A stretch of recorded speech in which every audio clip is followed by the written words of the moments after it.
കൊച്ചിയിൽ നടന്ന ട്രാൻസ്ജെൻഡേഴ്സ് കൂട്ടായ്മയുടെ റിപ്പോർട്ടോടെയാണ് ഇന്നത്തെ ടൗൺ ടു ടൗൺ ആരംഭിക്കുന്നത്. പോലീസ് അതിക്രമങ്ങളിൽ പ്രതിഷേധിച്ചായിരുന്നു കൂട്ടായ്മ. മറ്റാരെയും പോലെ സമൂഹത്തിൽ സമാധാനത്തോടെ ജീവിക്കാനുള്ള അവകാശം നേടിയെടുക്കലാണ് അവകാശ പ്രഖ്യാപന സമ്മേളനം ലക്ഷ്യം വെച്ചത്. ട്രാൻസ്ജെൻഡർ വിഭാഗത്തെ വേട്ടയാടുന്ന പോലീസ് നടപടികൾ അവസാനിപ്പിക്കണമെന്ന് സമ്മേളനം ആവശ്യപ്പെട്ടു. കുറ്റവാളികളായി മുദ്രകുത്താനും ചെയ്യാത്ത കുറ്റങ്ങൾ കെട്ടിവെക്കാനുമാണ് പോലീസിന്റെ ശ്രമം. ഇത്തരം പോലീസുകാർക്കെതിരെ നടപടി സ്വീകരിക്കണം. പോലീസ് വേട്ടയെ തുടർന്ന് തങ്ങാൻ ഇടമില്ലാതായവർക്ക് താമസ സൗകര്യം ഒരുക്കണമെന്നും സമ്മേളനം ആവശ്യപ്പെട്ടു. ഇപ്പോൾ ഇവിടുത്തെ പോലീസിന്റെ ഭാഗത്തു നിന്നുണ്ടാവുന്ന നീതി നിഷേധങ്ങൾ, ഇപ്പോൾ തെരഞ്ഞു പിടിച്ച് ആക്രമിക്കുന്ന ഒരു അവസ്ഥ. വേട്ട എന്ന് പറഞ്ഞാൽ എന്താ പറയാ, ഒരു വേട്ടക്കാരൻ കാണിക്കേണ്ട ഒരു മര്യാദ പോലും കാണിക്കാത്ത ഒരു പോലീസ്. അതാണ് ശരിക്കും ഇപ്പം കേരളത്തിലെ പോലീസ് ചെയ്തുകൊണ്ടിരിക്കുന്നത്. സമ്മേളനത്തിനെത്തിയ പ്രതിനിധികൾ തങ്ങൾക്കുണ്ടായ ദുരനുഭവങ്ങൾ പങ്കുവച്ചു. ന്യൂസ് 18 കൊച്ചി. ലളിതഗാനം ജനകീയമാക്കാൻ രവിചന്ദ്രികയുമായി മുൻ KPSC നാടക നടനും ഗാനരചയിതാവുമായ KPSC രവി 7 ഗാനങ്ങൾ അടങ്ങുന്ന CD-യിലെ 5 ഗാനങ്ങൾ ആലപിച്ചിരിക്കുന്നത് MG ശ്രീകുമാറാണ്. കോട്ടയത്ത് നടന്ന ചടങ്ങിൽ സംവിധായകൻ ജയരാജ് CD പ്രകാശനം ചെയ്തു. സ്വർഗവാതിൽ പക്ഷി ചോദിച്ചു ഭൂമിയിൽ സത്യത്തിനെത്ര വയസ്സായി, തിരകതൻ വാചാലതയ്ക്കതിനുത്തരം ഇല്ലായിരുന്നു. KPSC നാടകങ്ങളിൽ പാടി അഭിനയിച്ച കലാകാരൻ KPSC രവി പിൽക്കാലത്ത് നാടകരംഗത്തു നിന്നും പിന്മാറിയെങ്കിലും ഇപ്പോഴും സംഗീത ലോകത്ത് സജീവം. അടിച്ചുപൊളിപ്പാട്ടുകൾക്ക് പിന്നാലെ പായുന്ന യുവത്വത്തിനു മുമ്പിലാണ് ലളിതഗാന സമാഹാരവുമായി KPSC രവി വീണ്ടും എത്തുന്നത്. 7 ഗാനങ്ങളടങ്ങുന്ന CD രവിചന്ദ്രിക എന്ന പേരിൽ പുറത്തിറക്കി. ഞാൻ എപ്പോഴും ശാസ്ത്രീയ സംഗീതത്തിലെ ബേസ് ചെയ്ത് പാടുന്ന ആളുവാ, അതിൽ പാട്ട് ചെയ്യുന്ന ആളുവാ. അടിപൊളിപ്പാട്ട് ഞാൻ ചെയ്തിട്ടില്ല. എൻ്റെ ധാരാളം ലളിതഗാനങ്ങളും ഉണ്ട്. പക്ഷെ എല്ലാം ഒരു രാഗത്തെ ബേസ് ചെയ്തായിരിക്കും എൻ്റെ പാട്ട്. അങ്ങനെ ചെയ്യാനും ബുദ്ധിമുട്ടാണ്. അത് ശാസ്ത്രീയമായ നല്ല അറിവുള്ളവർക്ക് അത് ചെയ്യാനൊക്കെ. നമ്മുടെ ദക്ഷിണാമൂർത്തി സ്വാമി, ദേവരാജ മാഷ്, അവർക്കൊരു രാഗം എടുത്ത് ആ രാഗത്തിൽ തന്നെ നിൽക്കും, വേറെങ്ങും പോകത്തില്ല. അപ്പോൾ എനിക്ക് അടിപൊളി പാട്ടിനോട് അത്ര വലിയ താല്പര്യമില്ല. ഇപ്പോൾ അതിനകത്ത് ഒന്നുമില്ല, കേൾക്കാനൊന്നുമില്ലല്ലോ. കവി വിനയബോസ് എഴുതിയ ഗാനങ്ങൾ പാടിയത് പ്രശസ്ത ഗായകൻ MG ശ്രീകുമാറും KPSC രവിയും പിന്നണി ഗായിക ഹരിത ബാലകൃഷ്ണനും ചേർന്നാണ്. പൊൻകുന്നത്തെ സംഗീതപ്രേമികളുടെ കൂട്ടായ്മയിൽ രൂപം കൊണ്ട കാനറി മ്യൂസിക്കാണ് നിർമ്മാതാക്കൾ. ന്യൂസ് 18 കോട്ടയം. ലളിതഗാനം ജനകീയമാക്കാൻ KPSC രവി ശ്രമിക്കുമ്പോൾ അകക്കണ്ണിലെ വെളിച്ചത്തിൽ കവിതകൾ എഴുതി ശ്രദ്ധേയാവുകയാണ് വയനാട് മന്നത്തുകുന്ന് സ്വദേശിനി നിഷ. തലച്ചോറിൽ ബാധിച്ച ട്യൂമർ കാഴ്ച കവർന്നെങ്കിലും തീക്ഷ്ണമായ ജീവിതാനുഭവങ്ങൾ അക്ഷരക്കൂട്ടായി നിറയ്ക്കുകയാണ് നിഷ. തലച്ചോറിൽ ബാധിച്ച ട്യൂമർ ഇരു കണ്ണുകളിലെ കാഴ്ചകൾ കവർന്നെങ്കിലും ഇരുട്ടിന്റെ ഏകാന്തതയിൽ നിഷയ്ക്ക് കൂട്ട് കവിതകളാണ്. ജീവിതത്തിലുണ്ടായ വേദനകൾ കടലാസിലേക്ക് പകർത്തി കാഴ്ചയില്ലാത്തതിന്റെ പരിമിതികൾ മറികടക്കാൻ ശ്രമിക്കുകയാണ് ഈ യുവതി. ഇരവിന്റെ ഏകാന്തതയിൽ എനിക്കായി മാത്രം ശ്രുതിമീറ്റിയ രാപ്പാടി, നീ ഓർക്കുമോ വീണ്ടുമൻ മൗനരാഗങ്ങൾ. ജീവിതത്തിൽ താങ്ങായിരുന്ന ഭർത്താവിന്റെ മരണത്തോടെ ഏകമകനോടൊപ്പം തനിച്ചായ ജീവിതത്തിൽ മനസ്സിലെത്തുന്ന വാക്കുകൾ സ്കെയിൽ വെച്ച് പുസ്തകത്തിലേക്ക് പകർത്തി. നിഷയുടെ സഹായത്തിന് അമ്മയും മകൾക്കൊപ്പമുണ്ട്. എഴുതിയ വരികൾ അമ്മ വായിച്ചു കേൾപ്പിക്കും. നിഷ തെറ്റുകൾ തിരുത്തും. 2016 ആദ്യ കവിതാ സമാഹാരമായ ശബ്ദം വരച്ച ചിത്രം പലരുടെയും സഹായത്താൽ പുറത്തിറക്കി. തുടർന്ന് 5 കവിതാ സമാഹാരങ്ങൾ കൂടി നിഷയുടെ സ്വന്തം കവിതകളായി പുറത്തിറങ്ങി. പുസ്തകങ്ങൾ വേണ്ട രീതിയിൽ വിൽപ്പന നടക്കാത്തതും സ്വന്തമായി കിടപ്പാടമില്ലാത്തതും ഇവരുടെ മുന്നിൽ പ്രതിസന്ധിയായി നിലനിൽക്കുന്നു. എൻ്റെ ജീവിതത്തിലെ ഏറ്റവും വലിയൊരു സ്വപ്നം എന്ന് പറഞ്ഞാൽ സ്വന്തം ഭവനമാണ്. സ്വന്തമായിട്ട് സ്ഥലമില്ല, അതുകൊണ്ട് എനിക്ക് വീടിനും ഒന്നും ചെയ്യാൻ കഴിയുന്നില്ല. ഏറ്റവും വലിയൊരു സ്വപ്നമാണത്, സ്വന്തം വീട്. ഒരുപാട് പേരുടെ സഹായം കൊണ്ടാണ് ഇന്ന് നിലനിൽക്കുന്നത്. 250ഓളം പുസ്തകങ്ങൾ സന്നദ്ധ പ്രവർത്തകർ വിൽപ്പന നടത്തി സഹായിച്ചിരുന്നു. അമ്മ വീട്ടുജോലികൾ ചെയ്ത് ലഭിക്കുന്ന പണമാണ് ഇവരുടെ ജീവിതത്തെ മുന്നോട്ട് നയിക്കുന്നത്.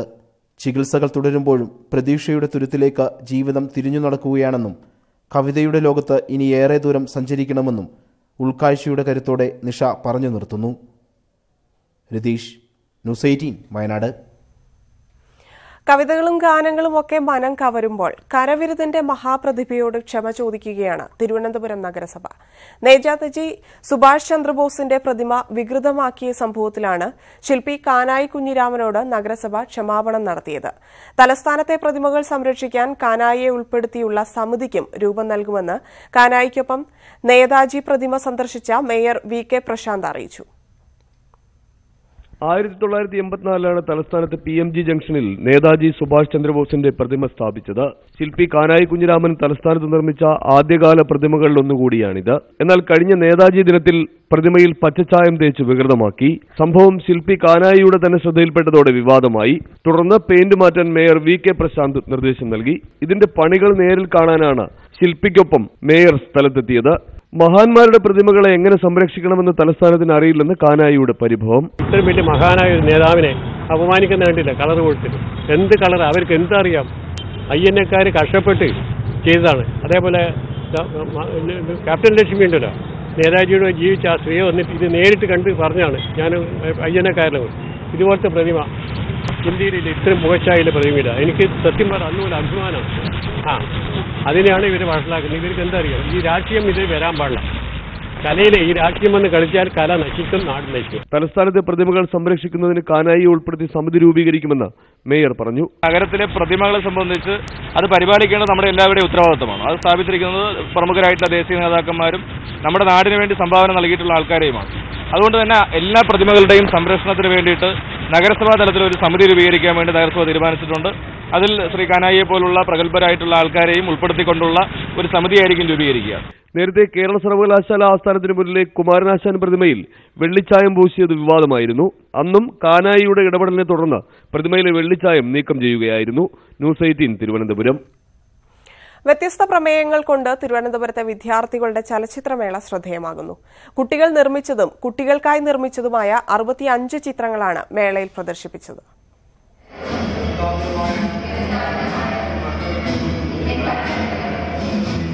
കുട്ടികൾ തന്നെ നിർമ്മിച്ച 15 ചിത്രങ്ങൾ, വിദ്യാർത്ഥികൾക്ക് വേണ്ടി അധ്യാപകർ നിർമ്മിച്ച 50 ചിത്രങ്ങൾ, ഇങ്ങനെ 65 മികച്ച ഹ്രസ്വചിത്രങ്ങളാണ് ഇത്തവണ വിദ്യാർത്ഥികളുടെ ചലച്ചിത്രമേളയുടെ ഭാഗമായത്. വ്യത്യസ്തത കൊണ്ട് സമ്പന്നമായിരുന്നു മേള. ഇവിടെ കണ്ടപ്പോൾ കുറേ പേരുടെ കഴിവുകൾ മനസ്സിലാക്കാൻ പറ്റി. പലവർക്കും നല്ല നല്ല കഴിവുകളുണ്ടായിരുന്നു. അവരെല്ലാം അവരുടെ കഴിവുകളിൽ ഞങ്ങൾ സ്ക്രീനിലൂടെ കണ്ട് മനസ്സിലാക്കി. സ്കൂൾ വിദ്യാർത്ഥികൾക്ക് സിനിമാ അവബോധം നൽകുകയാണ് മേളയുടെ പ്രധാന ലക്ഷ്യം. സിനിമ എന്ന മാധ്യമത്തെ അടുത്തറിയാൻ വിദ്യാർത്ഥികൾക്ക് മേള അവസരമൊരുക്കി. ഭാവി സിനിമാക്കാരനാകുക എന്നുള്ളത് ഒരു ആഗ്രഹമുണ്ട്. നടക്കുമെന്നറിയില്ല. ഇത് തന്നെ കുറേ കഷ്ടപ്പാടുണ്ടായിരുന്നു. അത് ഓടിയതൊക്കെ ഞങ്ങൾക്ക് അറിയായിരുന്നു. നമ്മളെപ്പോലുള്ള കുട്ടികളെ ഒത്തിരി സഹായിക്കാനുള്ള പദ്ധതികളാണ് സർക്കാർ ഇട്ടേക്കുന്നത്. അതുമാത്രമല്ല, നമ്മൾ ഇപ്പോൾ വളർന്നു വരുന്നവരെ ഇപ്പോൾ ഇതൊരു പ്രോത്സാഹനം സർക്കാർ നമുക്ക് തരുന്നുണ്ട്. നിർമ്മാണം എല്ലാം എൻ്റെ കൂട്ടുകാരും എൻ്റെ ടീച്ചേഴ്സും കൂട്ടുകാരുടെ എല്ലാവരുടെയും ഇതായിരുന്നു. അപ്പോൾ വളരെ കഷ്ടപ്പെട്ടായിരുന്നു ഇത്ര വരെ എത്തിയത്. ഒരു ജൂലൈ സമയത്തൊക്കെ ആയിരുന്നു നമ്മൾ ചെയ്തത്. നിരവധി അവാർഡുകളും കാര്യങ്ങളൊക്കെ കിട്ടിയായിരുന്നു.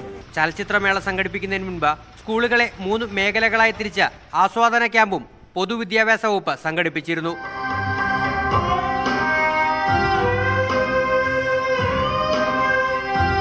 ന്യൂസ് 18 തിരുവനന്തപുരം. സിനിമാ പ്രേമികളുടെ ഫേസ്ബുക്ക് കൂട്ടായ്മ സിനിമാ പാരഡീസോ ക്ലബിന്റെ ചലച്ചിത്ര പുരസ്കാരങ്ങൾ പ്രഖ്യാപിച്ചു. ദിലീഷ് പോത്തൻ ചിത്രം തൊണ്ടി മുതലും ദൃക്സാക്ഷിയുമാണ് മികച്ച സിനിമ. ഫഹദ് ഫാസിലിനെ മികച്ച നടനായും പാർവതിയെ മികച്ച നടിയായും തെരഞ്ഞെടുത്തു. ഓഡിയൻസ് പോളിലെ ശക്തമായ മത്സരത്തിനൊടുവിലാണ് തൊണ്ടിമുതലും ദൃക്സാക്ഷിയും മികച്ച സിനിമയ്ക്കടക്കമുള്ള 5 പുരസ്കാരങ്ങൾ സ്വന്തമാക്കിയത്. ചിത്രത്തിലെ അഭിനയത്തിലൂടെ ഫഹദ് ഫാസിൽ മികച്ച നടനായി. തൊണ്ടിമുതലും ദൃക്സാക്ഷിക്ക് തിരക്കഥയൊരുക്കിയ സജീവ് പാഴൂരാണ് മികച്ച തിരക്കഥാകൃത്ത്. ടേക്ക് ഓഫിലെ പ്രകടനത്തിലൂടെ പാർവതി മികച്ച നടിയായി തെരഞ്ഞെടുക്കപ്പെട്ടു. പതിവ് ആസ്വാദനശീലങ്ങളുടെ പൊളിച്ചെഴുത്തായി അവതരണത്തിൽ പുതുമകളോടെ എത്തിയ ചിത്രമാണ് അങ്കമാലി ഡയറീസ്. ചിത്രം ഒരുക്കിയ ലിജോ ജോസ് പെല്ലിശ്ശേരിയാണ് മികച്ച സംവിധായകൻ. ചിത്രത്തിന് ക്യാമറ ചലിപ്പിച്ച ഗിരീഷ് ഗംഗാധരൻ മികച്ച ഛായാഗ്രഹത്തിനുള്ള പുരസ്കാരം രാജീവ് രവിക്കൊപ്പം പങ്കിട്ടു. തൊണ്ടിമുതലും ദൃക്സാക്ഷിയും എന്ന സിനിമയിലെ അഭിനയത്തിന് അലൻസീർക്ക് മികച്ച സ്വഭാവ നടനുള്ള പുരസ്കാരം ലഭിച്ചു. കൃഷ്ണ പത്മകുമാറാണ് സ്വഭാവ നടി. മായാനദിക്ക് സംഗീതം പകർന്ന റെക്സ് വിജയനാണ് മികച്ച സംഗീത സംവിധായകൻ. KG ജോർജിനാണ് സമഗ്ര സംഭാവനയ്ക്കുള്ള പുരസ്കാരം. Entertainment desk, news 18. പത്മനാഭസ്വാമിയെ തൊഴുത് പൾവാൽ ദേവൻ. ബാഹുബലിയിലെ വില്ലനായി അഭിനയിച്ച റാണ ദഗ്ബതി ഇന്ന് രാവിലെയാണ് പത്മനാഭസ്വാമി ക്ഷേത്രത്തിൽ ദർശനത്തിനെത്തിയത്. ബാഹുബലിയെ കിടുകിട വിറപ്പിച്ച അതേ പൾവാൾ ദേവൻ.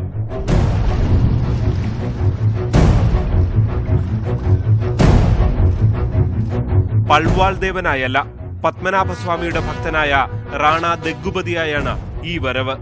Firstly, it's a blessing to be part of a story like this, and thank you, sir, for choosing me. Thank you all for bringing me here, and I'd like to thank the support of all the folks who have taken me so kindly, and I'm very, very happy and feel blessed today. കേരളത്തിലേക്കുള്ള റാണയുടെ വരവിന്റെ ലക്ഷ്യം സംവിധായകൻ K മധു പറയും. Aniruddhan Thirunal Marthandavarma the king of Travancore എന്ന സിനിമയിലെ ഹീറോയാണ് ഇപ്പോൾ എന്നോടൊപ്പം നിൽക്കുന്നത്. റാണ ദഗ്ബതി. അദ്ദേഹം പത്മനാഭസ്വാമിയുടെ അനുഗ്രഹം മേടിക്കാനും ഈ കേരളത്തിൻ്റെ മണ്ണിൽ വന്ന് നിങ്ങളെയൊക്കെ കാണാനുമാണ് ഇവിടെ എത്തിയിരിക്കുന്നത്. അദ്ദേഹത്തിന് വേണ്ട എല്ലാ പ്രോത്സാഹനങ്ങളും കൊടുക്കുക. പൾവാൾ ദേവനിൽ നിന്നും മാർത്താണ്ഡവർമ്മയ്ക്ക് എന്തു മാറ്റമാണ് ഉണ്ടാകുക എന്ന ചോദ്യത്തിന് ഉത്തരം ഇതാണ്. This is history, sir. I'm telling a real story. ക്ഷേത്ര ദർശനത്തിന് പിന്നാലെ റാണ കവടിയാർ കൊട്ടാരത്തിലെത്തി രാജകുടുംബാംഗങ്ങളെയും സന്ദർശിച്ചു. ന്യൂസ് 18 തിരുവനന്തപുരം. ലോകത്തിലെ ഏറ്റവും ഉയരമുള്ള വ്യക്തിയും ഏറ്റവും ഉയരം കുറഞ്ഞ സ്ത്രീയും കണ്ടുമുട്ടി. ഈജിപ്ത് ഗവൺമെന്റ് സംഘടിപ്പിച്ച ടൂറിസം ക്യാമ്പയിനിലാണ് ക്യാമറ കണ്ണുകൾക്ക് കൗതുകമായ സംഗമം.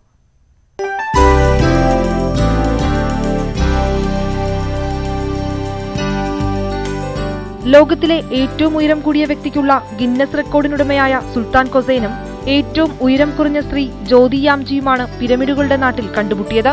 ടൂറിസം മേഖലയുമായി ബന്ധപ്പെട്ട് ഈജിപ്ഷ്യൻ സർക്കാർ ഒരുക്കിയ ക്യാമ്പയിനിലാണ് ഇരുവരും ഒന്നിച്ചെത്തിയത്.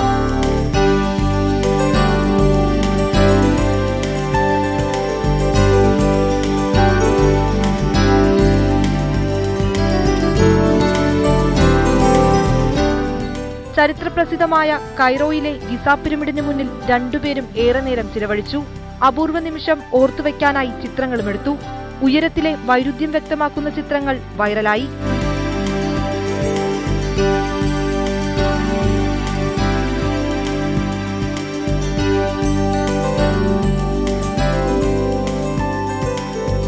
രണ്ടടി 6 ഇഞ്ചുകാരി ജ്യോതി യാംജി മഹാരാഷ്ട്ര സ്വദേശിയാണ്. തുർക്കി സ്വദേശിയാണ് 8 അടി 2 ഇഞ്ചുള്ള സുൽത്താൻ കൊസൈൻ. News desk news 18. നാട് ചുറ്റാൻ പഞ്ചായത്ത് പ്രസിഡന്റിന്റെ യാത്ര സ്വന്തം സൈക്കിളിൽ. കോട്ടയം ജില്ലയിലെ പാമ്പാടി പഞ്ചായത്ത് പ്രസിഡന്റ് ഫിലിപ്പോസ് തോമസ് ആണ് മറ്റ് ജനപ്രതിനിധികളിൽ നിന്ന് വ്യത്യസ്തനാകുന്നത്. സാമ്പത്തിക ലാഭത്തിനും സമയനഷ്ടം ഒഴിവാക്കാനുമാണ് സൈക്കിൾ യാത്രയെന്ന് പ്രസിഡന്റ് തന്നെ പറയുന്നു. 30 വർഷത്തിലേറെയായി പൊതുപ്രവർത്തന രംഗത്ത് സജീവമാണ് കോൺഗ്രസ് പ്രവർത്തകനും പാമ്പാടി പഞ്ചായത്ത് പ്രസിഡന്റുമായ ഫിലിപ്പോസ് തോമസ്. നിലവിൽ പഞ്ചായത്തിന് സ്വന്തമായി വാഹനമുണ്ടെങ്കിലും സേവനം 10 മുതൽ 5 വരെ. ആകെ ഓടിക്കുവാനറിയാവുന്നത് സൈക്കിൾ മാത്രം. അങ്ങനെയാണ് നാട്ടിൽ സഞ്ചരിക്കുവാൻ സൈക്കിൾ വാങ്ങാൻ തീരുമാനിച്ചത്. പിന്നെ ഡ്രൈവിംഗ് അറിയാൻ മേലാത്തത് കൊണ്ട് ഒരു പരസഹായം വേണം നമുക്ക് എങ്ങോട്ടെങ്കിലുമൊക്കെ പോകണമെന്നുണ്ടെങ്കിൽ. അപ്പോൾ അത് ഒഴിവാക്കി അതിന് കൂടുതൽ പണം നമുക്ക് ചിലവഴിക്കേണ്ടി വരും. അപ്പം പെട്രോൾ അടിച്ചു കൊടുക്കേണ്ടി വരും, അതുപോലെയൊക്കെ കാര്യങ്ങൾ ചെയ്യേണ്ടി വരും. അതിനുള്ള സാമ്പത്തിക ശേഷി ഇല്ല നമുക്ക്. അപ്പം പണം നമുക്ക് എത്രയും ലാഭിക്കാൻ പറ്റും, കൂടുതൽ സമയം നമുക്ക് ഈ വർക്കിന് വേണ്ടി ഉപയോഗിക്കുന്നതിന് വേണ്ടി രാവിലെ മുതൽ എനിക്ക് എത്താവുന്നിടത്തോളം ദൂരത്തിൽ മരണ വീടാണേലും അതുപോലെ കല്യാണ വീടാണേലും പഞ്ചായത്തിലെ പെറ്റീഷൻസ് ആണേലും പിന്നെ പഞ്ചായത്തിലെ മറ്റു കാര്യങ്ങൾക്കൊക്കെ സൈക്കിളിൽ രാവിലെ ഒരു 10 മണിക്ക് മുമ്പ് എത്താവുന്നിടത്തോളം സ്ഥലത്തെത്തി എൻ്റെ ജോലി ചെയ്യാൻ പറ്റും. സൈക്കിൾ യാത്ര തുടങ്ങിയതോടെ സമയലാഭവും സാമ്പത്തിക നഷ്ടവും ഒഴിവായെന്നാണ് പ്രസിഡന്റിന്റെ പക്ഷം. കഴിഞ്ഞ പൊതുപണിമുടക്ക് ദിനത്തിൽ സൈക്കിൾ യാത്ര തുടങ്ങി. ഇന്ധന വില വർധനവിനോടുള്ള പ്രതിഷേധ സൂചകമായിട്ടാണ് ഈ ദിവസം സൈക്കിൾ യാത്രയ്ക്കായി തെരഞ്ഞെടുത്തത്. അല്ല, ഇത് ഞാൻ ആ പ്രതിഷേധ ദിനത്തിലാണെന്ന് വെച്ചാൽ പെട്രോൾ ഡീസൽ വില വർധനവിലുള്ള ആ പ്രതിഷേധ ദിനമാണ് ഇതിനു വേണ്ടി ഞാൻ തിരഞ്ഞെടുത്തത്. അല്ലാതെ അതിനോടുള്ള പ്രതിഷേധം വന്ന് പിന്നെ അവധി ദിവസങ്ങളിലൊക്കെ എനിക്ക് പണിമുടക്കം ഉണ്ട്, അല്ലെങ്കിൽ അവധി ദിവസങ്ങളിലൊക്കെ എൻ്റെ വാഹനം ഉണ്ടെങ്കിൽ എനിക്ക് ഉപയോഗിക്കാൻ പറ്റും. അപ്പം കൂടുതലായിട്ടുള്ളത് നമുക്ക് പിന്നെ പണം അനാവശ്യമായി പഞ്ചായത്ത് വണ്ടി ഗവൺമെൻറ്റിനുള്ള പണം ഇത് ഉപയോഗിക്കാതിരിക്കണമെന്നുള്ളതാണ് എൻ്റെ ആവശ്യത്തിന് മാത്രം ഉപയോഗിക്കുക. ദീർഘദൂര യാത്രകൾക്ക് പഞ്ചായത്ത് വാഹനം ഉപയോഗിക്കുന്നുണ്ട്. ആഡംബര വാഹനങ്ങൾ വാങ്ങുവാൻ പഞ്ചായത്ത് പ്രസിഡന്റുമാർ മത്സരിക്കുന്ന കാലത്താണ് ഫിലിപ്പോസ് തോമസ് വ്യത്യസ്തനാവുന്നത്. ക്യാമറമാൻ ലിവിൻ കെ ഉമ്മനൊപ്പം സനോജ് സുരേന്ദ്രൻ, ന്യൂസ് 18 കോട്ടയം. ജൈവ പച്ചക്കറി കൃഷി പ്രോത്സാഹിപ്പിക്കാൻ പുതിയ പദ്ധതിയുമായി കോതമംഗലം കൃഷിഭവൻ. ബ്ലോക്ക് പരിധിയിലെ 10 പഞ്ചായത്തുകളിലും നഗരസഭയിലുമുള്ള കർഷകർക്ക് തൈകൾ നൽകുകയാണ് ഗ്രീൻ സിറ്റി പദ്ധതി വഴി. 3 ലക്ഷം തൈകൾ ഉൽപ്പാദിപ്പിച്ച് കർഷകർക്ക് നൽകാനുള്ള പദ്ധതിയാണ് ഗ്രീൻ സിറ്റി. കോതമംഗലം നഗരപരിധിയിൽ പഴയ കാളവയലിലാണ് തൈകൾ ഉൽപ്പാദിപ്പിക്കുവാനായി ആധുനിക സൗകര്യങ്ങളോടെയുള്ള നഴ്സറി ആരംഭിച്ചിരിക്കുന്നത്. മോഡുലാർ കിച്ചൺ ഗാർഡൻ എന്നിവ ഇവിടെ പരിചയപ്പെടാനാകും.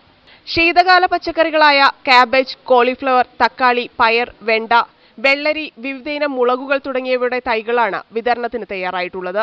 വിഷരഹിത പച്ചക്കറി പ്രോത്സാഹന പദ്ധതികൾ, പച്ചക്കറി തൈകളുടെ ഉൽപാദനവും വിതരണവും, കർഷകർക്കായി ബ്ലോക്ക് തല കാർഷിക മാർക്കറ്റും ഗ്രീൻ സിറ്റിയുടെ ഭാഗമായി നടപ്പാക്കുന്നുണ്ട്. വളരെയധികം ഗുണമേന്മയുള്ള പച്ചക്കറി തൈകൾ നമ്മളുടെ കൃഷിക്കാരുടെ കൈകളിൽ നമ്മുടെ കുടുംബശ്രീ വനിതകളുടെ കൈകളിൽ എത്തിക്കുവാനായിട്ട് നമുക്ക് കഴിഞ്ഞു. ജനകീയാസൂത്രണ പദ്ധതിയിൽ നമ്മൾ വിതരണം ചെയ്ത 1.25 ലക്ഷത്തോളമുള്ള തൈകൾ ഇപ്പോൾ വിളവെടുപ്പിന് ഭാഗമായി കഴിഞ്ഞു. എല്ലാ പഞ്ചായത്തുകളിലും നമ്മുടെ വനിതകൾ വളരെ നല്ല രീതിയിൽ പച്ചക്കറി കൃഷി ചെയ്യുകയും ജൈവ പച്ചക്കറി കൃഷി ചെയ്തിരിക്കുന്നു എന്നുള്ളത് ഏറെ സന്തോഷകരമായ കാര്യമാണ്. ഗ്രീൻ സിറ്റിയുടെ ഭാഗമായി ആദ്യമായി ഉൽപ്പാദിപ്പിച്ച 1 ലക്ഷം തൈകളുടെ വിതരണ ഉദ്ഘാടനം നഗരസഭാ ചെയർപേഴ്സൺ മഞ്ജു സിജു നിർവഹിച്ചു. ജനങ്ങളെ പച്ചക്കറി ഉൽപാദനത്തിൽ സ്വയം പര്യാപ്തതയിലേക്ക് നീക്കുക എന്ന ലക്ഷ്യത്തോടെ കോതമംഗലം നഗരസഭയും ബ്ലോക്കും കൃഷിഭവനും ചേർന്നാണ് പദ്ധതി തയ്യാറാക്കിയത്. ന്യൂസ് 18 കോതമംഗലം. പഴമയുടെ രുചിക്കൂട്ടുകൾ പരിചയപ്പെടുത്തി രാജാക്കാട് ഗവൺമെന്റ് ഹയർ സെക്കൻഡറി സ്കൂളിൽ ഫുഡ് ഫെസ്റ്റ് സംഘടിപ്പിച്ചു. കപ്പയും കഞ്ഞിയും അടക്കമുള്ള പരമ്പരാഗത ഭക്ഷണങ്ങളാണ് വിദ്യാർത്ഥികളുടെ നേതൃത്വത്തിൽ ഫെസ്റ്റിൽ ഉൾപ്പെടുത്തിയത്. നാടൻ ഭക്ഷണത്തിന് ആരോഗ്യ സംരക്ഷണത്തിൽ വലിയ പങ്കുണ്ടെന്ന് പുതുതലമുറയെ ബോധ്യപ്പെടുത്തുന്ന തരത്തിലാണ് ഭക്ഷ്യമേള ഒരുക്കിയത്. ചീരത്തോരൻ, പ്ലാവിലത്തോരൻ, വിഭവസമൃദ്ധമായ ഊണ്, പായസമടക്കമുള്ള മലയാളക്കരയുടെ തനതു രുചിക്കൂട്ടുകളെല്ലാം തന്നെ ഇവിടെ ഒരുക്കിയിരുന്നു. പരമ്പരാഗത ഭക്ഷണക്രമം വീണ്ടെടുക്കുകയെന്ന ലക്ഷ്യത്തോടെയാണ് ഭക്ഷ്യമേള സംഘടിപ്പിച്ചതെന്ന് വിദ്യാർത്ഥികൾ പറഞ്ഞു. സ്കൂളിന്റെ വാർഷികാഘോഷങ്ങളുടെ ഭാഗമായി +2 വിദ്യാർത്ഥികളാണ് മേളയ്ക്ക് നേതൃത്വം നൽകിയത്. നമ്മുടെ സമൂഹത്തിൽ ഇപ്പോൾ പരമ്പരാഗത ഭക്ഷണങ്ങൾ ലഭിക്കാതെ തന്നെ ആയിക്കൊണ്ടിരിക്കുകയാണ്. അപ്പോൾ അത് വീണ്ടെടുക്കുക എന്ന ഉദ്ദേശത്തോടു കൂടിയാണ് ഇന്ന് GHSS രാജാക്കാട് സ്കൂളിൽ സംഘടിപ്പിച്ചിരിക്കുന്ന ഈ ഫുഡ് ഫെസ്റ്റിവൽ. ആരോഗ്യത്തിന് ഹാനികരമായ പാനീയങ്ങൾ ബഹിഷ്കരിക്കുകയെന്ന സന്ദേശം നൽകി ചെമ്പരത്തി ജ്യൂസ്, നാരങ്ങാ വെള്ളം, കരിക്ക് എന്നിവയും മേളയിൽ ഉൾപ്പെടുത്തിയിരുന്നു. ഭക്ഷ്യമേള രാജാക്കാട് SI PD അനൂപ് മോൻ ഉദ്ഘാടനം ചെയ്തു. News 18 Idukki. Town to town പൂർണ്ണമാവുന്നു. നമസ്കാരം.